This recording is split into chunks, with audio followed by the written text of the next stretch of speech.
dentro de esta institución de la Eucaristía, otro aspecto que a veces igual pasa desapercibido, que no le damos importancia, pero tiene mucha importancia, y para subrayar el alcance sacrificial, ¿no?, de las palabras pronunciadas por Jesús sobre el pan y sobre el vino, es como Lucas y Pablo al final recogen que al final de la fórmula consecratoria Jesús añadió: haced esto en memoria mía.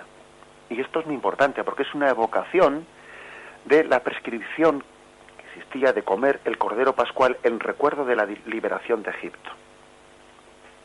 Era, por lo tanto, el recuerdo de la prescripción de un sacrificio.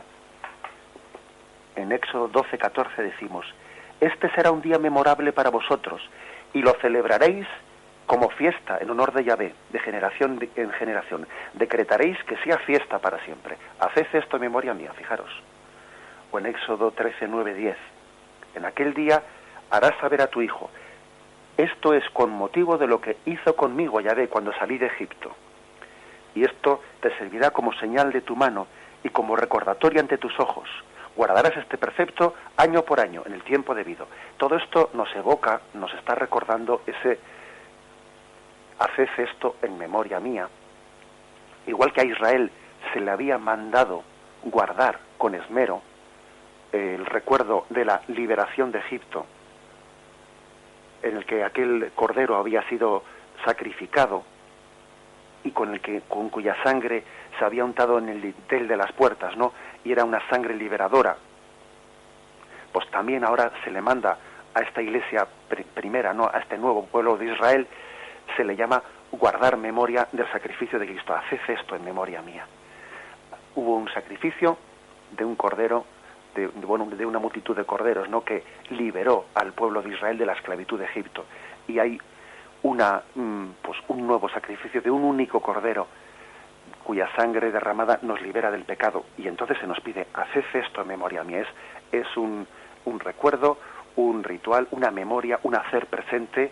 No únicamente es un recuerdo, ¿no?, sino que es un hacer presente en nosotros, que eso significa la palabra memorial, pues hacer presente el que fue el sacrificio de redención. Tiene una gran importancia ese: haced esto en memoria mía. Por eso se dice: esta es la sangre de la alianza que es derramada por vosotros. Bien, fijémonos en un aspecto más importante, ¿no? Si es ya muy importante el que se hable de la sangre de la alianza, tanto que hace referencia a la sangre de la alianza hecha pues con Moisés, allí hubo una sangre de la alianza. Hay que entender también que Jesús se presenta como la nueva alianza. Esto es importante, es decir, hubo una sangre de la alianza y en este caso Jesús es imagen de la alianza entre Dios y los hombres. Si en el monte Sinaí Moisés hizo una alianza, y esa alianza consistió en que hubo una promesa de que Yahvé iba a asistir a su pueblo, el pueblo se iba a comprometer a vivir unos mandamientos, y esa alianza fue sellada con un pacto. Lo tenéis ese pacto en Éxodo 24, versículo del 6 al 8. Y es importante que lo leamos y que hagamos una aplicación a la Eucaristía. Fijaros. Luego mandó a algunos jóvenes de los israelitas que ofreciesen holocaustos e inmolaran novillos como sacrificios de comunión para Yahvé. Estamos hablando de que están como celebrando la alianza que han hecho de que Yahvé se compromete a ser el pueblo, el Dios protector de Israel, e Israel se compromete en esta alianza a guardar los mandamientos. Pues bien, para sellar esa alianza, tomó Moisés la mitad de la sangre la tomó y la echó en vasijas. Las pone frente al altar, la otra mitad la derramó sobre el altar. Tomó después el libro de la alianza y lo leyó ante el pueblo, que respondió: obedeceremos y haremos todo cuanto ya había dicho. Entonces tomó Moisés la sangre, roció con ella al pueblo y dijo: esta es la sangre de la alianza que Yahvé ha hecho con nosotros según estas palabras. Fijaros bien, aquí hay una imagen de Jesús como alianza. Según la imagen de la alianza estipulada en el Sinaí, su sangre era a la vez sangre reservada ante el altar, ofrecida ante el altar, y por otra parte sangre rociada sobre el pueblo. Esto es, sangre ofrecida a Dios y sangre dada por Dios a los hombres. Jesús representa a los hombres delante del Padre y al Padre delante de los hombres. Esto es muy importante. El sacrificio del Redentor tiene dos aspectos. Lo hemos dicho ya en alguna ocasión, el aspecto descendente y el aspecto ascendente. El aspecto descendente es que Dios da su don, Dios nos salva. Y el aspecto ascendente es que nosotros también participamos de ese sacrificio y también nos ofrecemos a Dios. Pues bien, en aquel pacto del monte Sinaí quedó representado porque la sangre de aquel sacrificio de los animales sacrificados parte los hombres, Moisés y quienes les asistían, esa sangre se la ofrecieron a Dios poniéndola en unas vasijas, y la otra parte la entendieron como que era Dios la que se la ofrecía a ellos, y la derramaron, la asperjaron sobre ellos. Bueno, pues eso mismo hace Jesús. Jesús es, por una parte, el don de Dios, la sangre de Dios, que se derrama sobre nosotros y nos purifica, y por otra parte representa también la sangre de los hombres que se ofrece a Dios en sacrificio como expiación. Las dos partes se unen en Jesús. Jesús es la alianza porque por una parte representa a Dios Padre ofrecido a los hombres y por otra parte representa a los hombres delante de Dios. Por eso Jesús personifica la alianza. Jesús es el mediador, mucho más que lo fue Moisés. En él se unen Dios y la humanidad. Esta unión de Dios y el hombre en su persona le permite llevar a cabo un sacrificio que sea al mismo tiempo don de Dios a los hombres y también oblación del hombre a Dios. Las dos cosas están teniendo lugar en Jesús. Mientras que en la tradición, pues del Antiguo Testamento judaica, el sacrificio consiste simplemente en una ofrenda hecha a Dios para alcanzar su favor. Eso era el Antiguo Testamento, era la dimensión ascendente. El hombre ofrecía un sacrificio a Dios intentando hacerse propicio a Dios. Sin embargo, ahora hay otra dimensión, que es el don del Hijo enviado por el Padre. Por Cristo el sacrificio toma una dirección descendente de Dios a los hombres y una dirección ascendente del hombre hacia Dios. Y esas dos direcciones no son contradictorias, no se excluyen una a la otra. La oblación del hombre a Dios y el don divino de Dios al hombre. Esas dos cosas están unidas en Jesús. Hay, por lo tanto, aquí una doctrina verdaderamente profunda que debemos de meditar. El vínculo establecido por Jesús entre la alianza y el sacrificio, en el fondo evoca dos cosas. Es decir, Dios nos podía haber salvado únicamente con la encarnación, ¿no? Sí. Es decir, uno dice, bueno, no era suficiente que Dios se encarnase, ese aspecto descendente. ¿Por qué a la encarnación le añadió Dios para redimirnos también la muerte en cruz? Es curioso, ¿verdad? Pues porque Dios ha querido unir las dos cosas. El don descendente de Dios que se da a nosotros en Cristo y también el sacrificio en el que Jesús incorpora todos los sufrimientos de la humanidad en la cruz. El aspecto descendente queda más remarcado en la encarnación y el aspecto ascendente queda más remarcado en la pasión de Cristo, en la que todos los dolores, todo el sufrimiento de la humanidad de Cristo, que es nuestra humanidad, que somos cada uno de nosotros, cada una de nuestras lágrimas, cada uno de nuestros sufrimientos, se ofrecen al Padre. Esta es la alianza, este es Cristo, que representa a Dios ante nosotros y nos representa a nosotros ante Dios, que es capaz en la...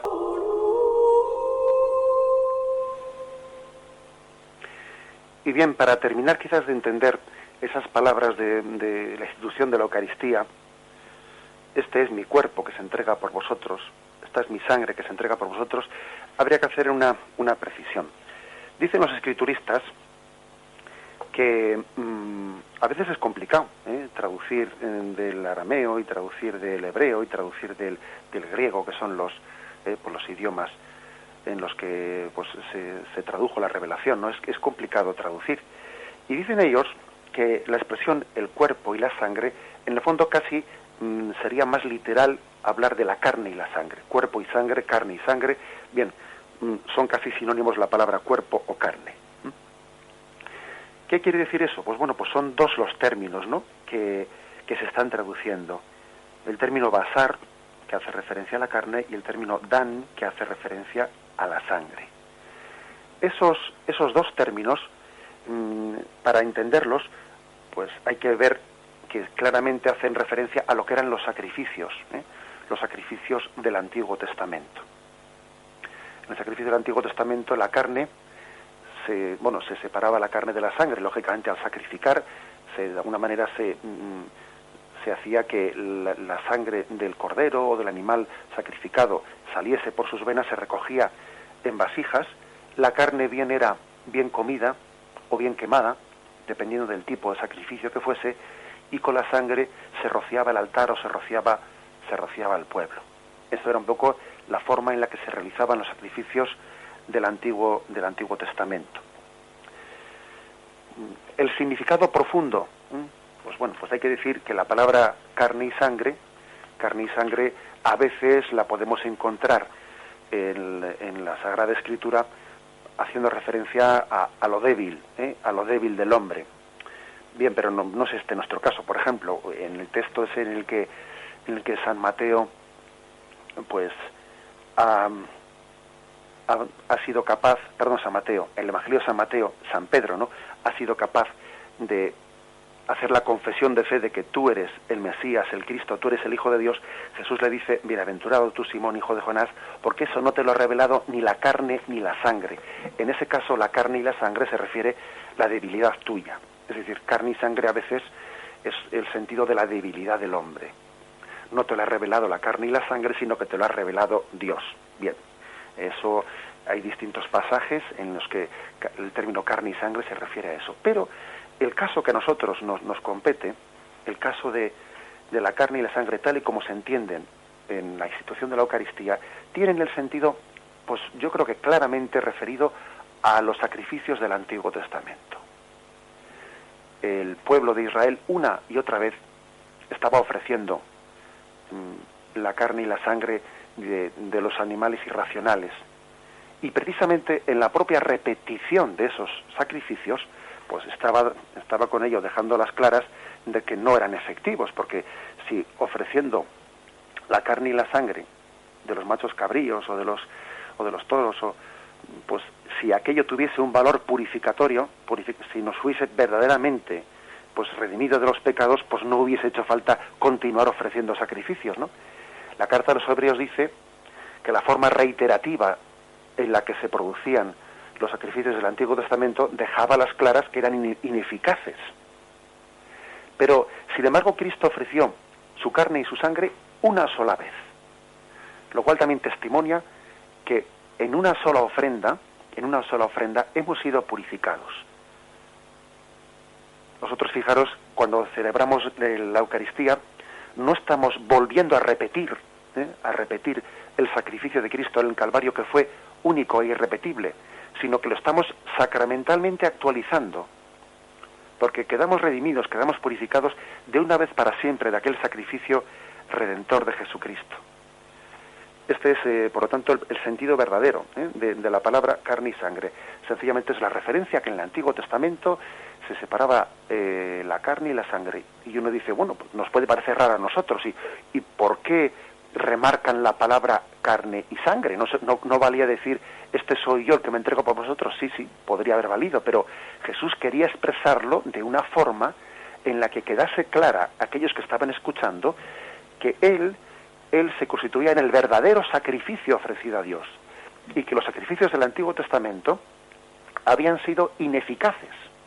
Por eso Jesús se expresa distinguiendo carne y sangre, pues no porque sean dos cosas distintas que se estén entregando. De hecho, cuando nosotros comulgamos, la Iglesia dice que aunque uno comulgue únicamente bajo la especie del pan o bajo la especie del vino, pues está comulgando al Cristo entero. No es que si uno comulga únicamente la sangre de Cristo en la celebración eucarística, esté comulgando parte de Jesús. No, recibe al Cristo entero.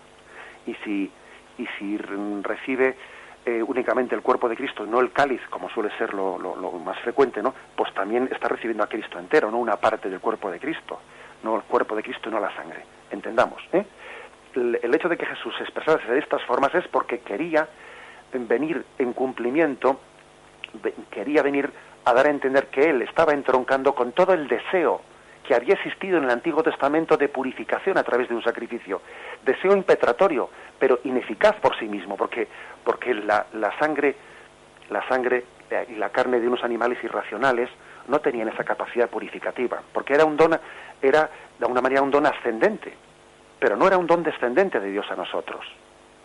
Hasta que Dios mismo no nos dio a su Hijo, rociándonos con su sangre, ese sacrificio no tenía más que la expresión de una buena voluntad por parte del hombre de ser purificado, pero nada más. Añadamos a esto una cosa: el sentido expiatorio de la muerte de Cristo se remarca mucho en la expresión, esta es mi sangre o esta es mi carne, entregada por vosotros, en favor vuestro. Esa expresión, por vosotros, en favor vuestro, sin duda alguna nos está recordando al siervo de Yahvé. Al siervo de Yahvé, pues en el que, de Isaías 53, en el que se nos recuerda cómo él cargó con nuestros pecados, ¿no? Jesús anticipó en la cena la ofrenda libre de su vida, porque, concluyo con esto, porque una de las pruebas más evidentes que Jesús entregó su vida voluntaria y libremente en la pasión, es que él ya la había entregado la víspera en la última cena.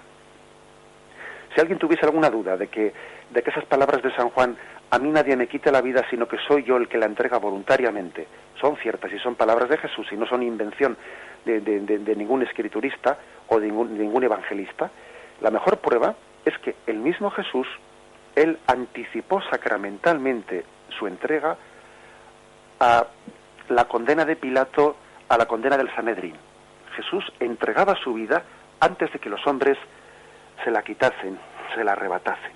Esta es la entrega libre de Jesús por nosotros, en su audiencia. Alabado sea Jesucristo.